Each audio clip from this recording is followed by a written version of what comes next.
ஃபாத்தி vibes சேனலுக்கு உங்களை வரவேற்கிறேன். இன்றைக்கி நம்ம மொறுன்னு மசால் வடை எப்படி சுடுறதுன்னு பார்க்கலாம் வாங்க. இதுக்கு நான் 1/4 கிலோ பட்டாணி பருப்பு வாங்கியிருக்கேன். கடலை பருப்பு கிடையாது, பட்டாணி பருப்புன்னு கேட்டு வாங்கிக்கோங்க. அலசி 1 மணி நேரம் ஊற வச்சு எடுத்துக்கோங்க. 1 மணி நேரத்துக்கு அப்புறமா மிக்சர் ஜாரில் 3 பல் பூண்டு, நம்ம ஊற வச்சு எடுத்துருக்க பட்டாணி பருப்பு சேர்த்து கொரகொரப்பாக அரைச்சிக்கோங்க. ரொம்ப நேரம் அரைக்கக்கூடாது. அதுக்கப்புறம் 2 பெரிய வெங்காயம், சோம்பு, பச்சை மிளகாய், கொத்தமல்லி தழை, 1 ஸ்பூன் கரம் மசாலா, 1 ஸ்பூன் தனியாத்தூள், தேவையான அளவு உப்பு சேர்த்துக்கோங்க.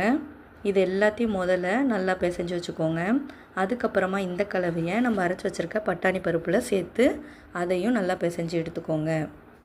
இப்போது இதை சின்ன சின்ன உருண்டைகளாக பிடிச்சி அதை உங்களுடைய கைகள் மேலே வச்சு உங்களோட உள்ளங்கையினால் லைட்டாக ப்ரெஸ் பண்ணுங்கள், ரொம்ப அமுத்த வேணாம்.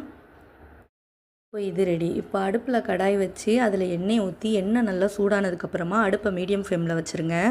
நம்ம ரெடி பண்ணி வச்சுருக்கிறத ஒன்று ஒன்றா உள்ளே போட்டு 1 செகண்டுக்கு அப்புறம் திருப்பி போடுங்க. ரொம்ப நேரம் ஒரே பக்கமாக வேக வைக்காமல் ஒரு செகண்டில் திருப்பி வேக வைங்க. நம்மளோட மொறு மசால் வடை ரெடி.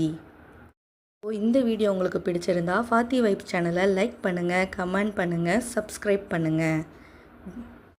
வீடியோவை பார்த்ததற்கு நன்றி.